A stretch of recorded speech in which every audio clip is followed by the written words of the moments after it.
Hello दोस्तों, आज हम बात करने वाले हैं कलेक्टिव नाउन के बारे में। कलेक्टिव नाउन का मतलब होता है समूहवाचक संज्ञा। कलेक्टिव नाउन का मतलब क्या होता है? समूहवाचक संज्ञा। समूहवाचक संज्ञा, इसके बारे में आज हम आपसे चर्चा करेंगे। यहाँ पे आप देख सकते हैं स्क्रीन पे कलेक्टिव नाउन के बारे में जो है इंफॉर्मेशन दी गई हैं। तो अगर हम बात करें कलेक्टिव नाउन के डेफिनेशन से, तो collective noun is a word which show the name of collection. और यहाँ पे जो परिभाषा लिखी है उसमें लिखा है singular noun for a group of people, animal or things. करा कि जो सिंगुलर यानी एक वचन जो संज्ञा है, किसके लिए? किसी व्यक्ति के लिए, वस्तु के लिए और स्थान या समूह के लिए क्या कहलाता है? कलेक्टिव नाउन कहलाता है, यानी समूहवाचक संज्ञा कहलाता है। करा कि वह शब्द जो किसी समूह को व्यक्त करे, समूह को दर्शाए, वो समूहवाचक संज्ञा। जैसे टीम क्या होती है ना? कुछ खिलाड़ियों का समूह टीम है, खिलाड़ियों का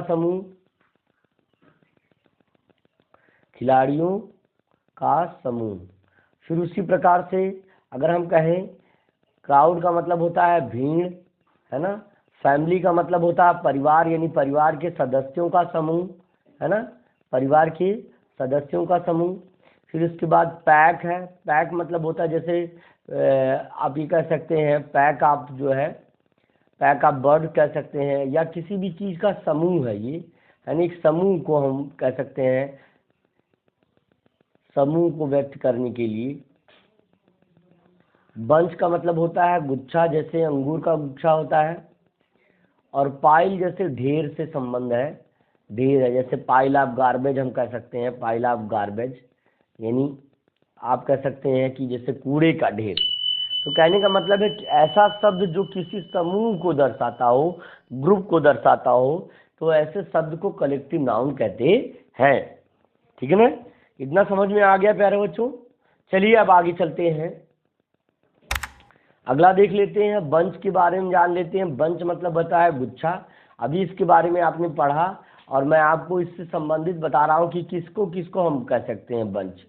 flower bunch, roses bunch, tulip bunch, grapes bunch, cherries bunch, banana bunch, keys bunch. और यहाँ सामने आपको एक बनाना का फिगर भी दिया गया है, यानी बंच के रूप में। बंच मतलब जिसमें कई चीज़ें एक साथ हों, जैसे गुच्छे के रूप में एक ही चीज़ में कई चीज़ों का इन्वॉल्वमेंट हो, इस तरह से अगर रहेगा तो वो बंच हो जाएगा। क्राउड, किसका किसका क्राउड हम बोल सकते हैं? पीपुल यानी लोगों की भीड़, एडमायरर यानी प्रशंसकों की भीड़, प्रोटेस्टर यानी जो प्रोटेस्ट करने वाले हैं, विद्रोह करने वाले, आंदोलनकारियों की भीड़। फिर उसके बाद किड्स, बच्चों की भीड़, रिपोर्टर्स और जो है रिपोर्टर्स की भीड़ यानी संवाददाताओं की भीड़, शॉपर्स मतलब दुकानदारों की जो है भीड़ हो जाए। ये तो कहने का मतलब क्राउड वर्ड के लिए आप कहाँ कहाँ पर उसका यूज कर सकते हैं, ये भी यहाँ पे आपको पता चल गया होगा। फिर अगर आप फ्लॉक की बात करते हैं तो फ्लॉक का आप सिर्फ भी कह सकते हैं भेड़ों का झुंड, फ्लॉक ऑफ बर्ड कह सकते हैं, पक्षियों का झुंड, फ्लॉक ऑफ गीज कह सकते हैं, हंसों का झुंड, और फ्लॉक ऑफ पिजन कह सकते हैं यानी कबूतरों का झुंड, फ्लॉक ऑफ गुल्स कह सकते हैं, गुल पक्षियों का झुंड, गैनटीज कह सकते हैं। फिर गैंग है।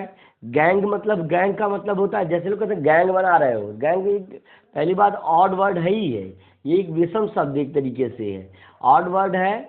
जैसे gang of criminals, gang of रीनेजर्स, या gang of teenagers, gang of thieves, gang of youths, और गैंग ऑफ वर्कर्स हो जाएगा। क्या हो जाएगा? वर्कर्स हो जाएगा, गैंग ऑफ वर्कर्स हो जाएगा। ऑलराइट, गैंग का मतलब यहाँ पे समूह से है, यानी क्रिमिनल अपराधियों का समूह, किशोरों का समूह, टीनेजर मतलब होता है किशोर, और थीव्स मतलब होता है चोरों का समूह, यूथ्स मतलब नौजवानों का समूह, वर्कर यानी कामगारों का समूह। हर्ड मतलब भी समूह होता है, लेकिन ये झुंड से अभिप्राय है इसका। इसको देख लेते हैं क्या है। जैसे हर्ड ऑफ शीप, भेड़ों का समूह, हर्ड ऑफ कैटल, मवेशियों जानवरों का समूह, काउस गायों का समूह, गोट्स बकरियों का समूह, हर्ड ऑफ डियर्स, एलिफेंट, इन सब के साथ आप हर्ड का यूज कर सकते हैं।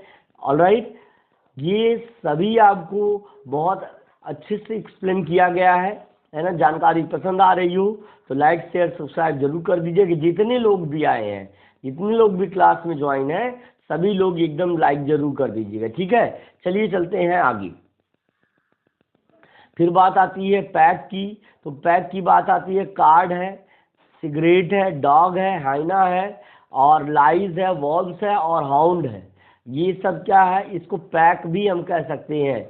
जैसे पैक ऑफ कार्ड है ना, कार्ड का समूह, ताश के पत्तों का समूह, सिगरेट मतलब सिगरेट का समूह, डॉग्स कुत्तों का समूह, यानी पैक जो है डॉग के समूह के लिए आ सकता है।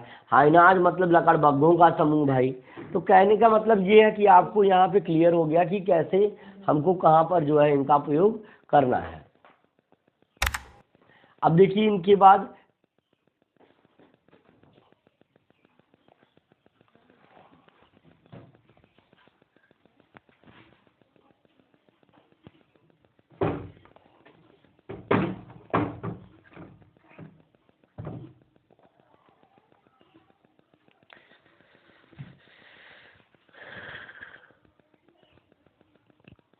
देखिए,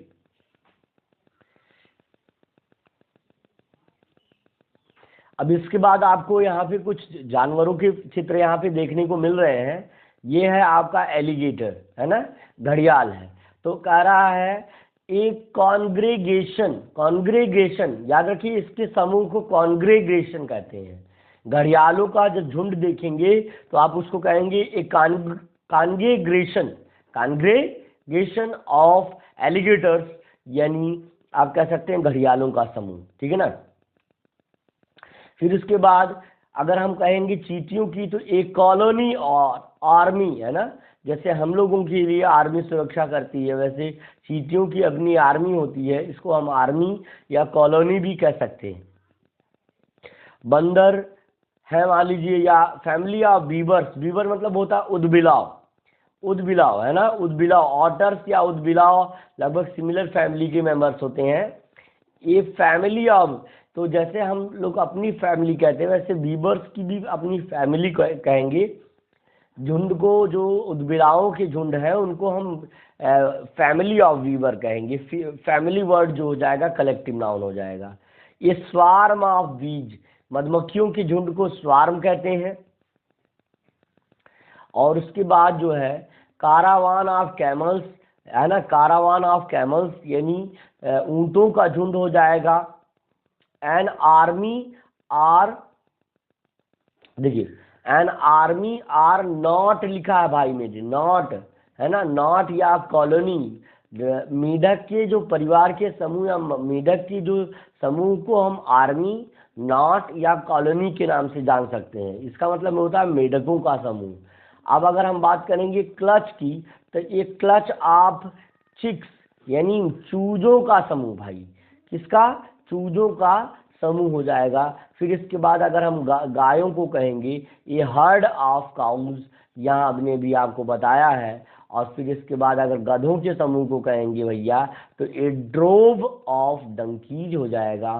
फिर अगर हम मछलियों की, तो मछलियों के समूह को हम सॉल ऑफ फिश कह सकते हैं। लेकिन वही मछली अगर डॉल्फिन है तो उसको पॉड ऑफ या स्कूल ऑफ डॉल्फिन्स कह सकते हैं। School of dolphin and pod of dolphin कह सकते हैं, ठीक है। अब आप देखिए, अगर आपका वही जो है, वही समूह घड़ियालों इनका जो भेड़ियों का हो, फॉक्सेस का, लोमड़ियों का हो, तो उनको स्कल्क कहते हैं, स्कल्क ऑफ, है ना। स्कल्क ऑफ जो है फॉक्सेस हो जाएगा, लोमड़ियों का समूह। और गैगल और फ्लॉक ऑफ गीज, है ना, बत्तखों का समूह, है ना, बत्तखों का समूह गैगल कहलाता है। या फ्लॉक भी हम कह सकते हैं, है ना, फ्लॉक भी कह सकते हैं। तो अब इसी प्रकार से हम मुर्गियों के झुंड को भी फ्लॉक या ब्रूड कहते हैं, ब्रूड है ना डूड, ब्रूड कहते हैं। और ए लिटर ऑफ किटन्स यानी बिल्लियों के समूह को लिटर कहते हैं, ये चीज आपको समझना होगा। और हाथियों के झुंड को हर्ड, और या हम क्या कहते हैं, parade of elephant, parade of elephant हम कह सकते हैं, है ना। अब इसके बाद है a leap of leopards, leopards का एक लीप होता है, झुंड होता है, लेपर्ड्स का लीप होगा। और फिर इसके बाद अगला है प्राइड ऑफ लॉयंस, यानी याद रखिए कि प्राइड ऑफ लॉयंस शेरों के झुंड का कुछ अनोखा ही नाम है, प्राइड कहलाता है ना, प्राइड ऑफ लॉयंस। फिर इसके बाद बंदरों के समूह को ट्रूप कहते हैं, ट्रूप ऑफ मंकीज हो जाएगा। फिर उसके बाद जो है म्यूल्स, खच्चर, देखो दो प्रकार के होते हैं, एक होता है गधा और एक होता है खच्चर।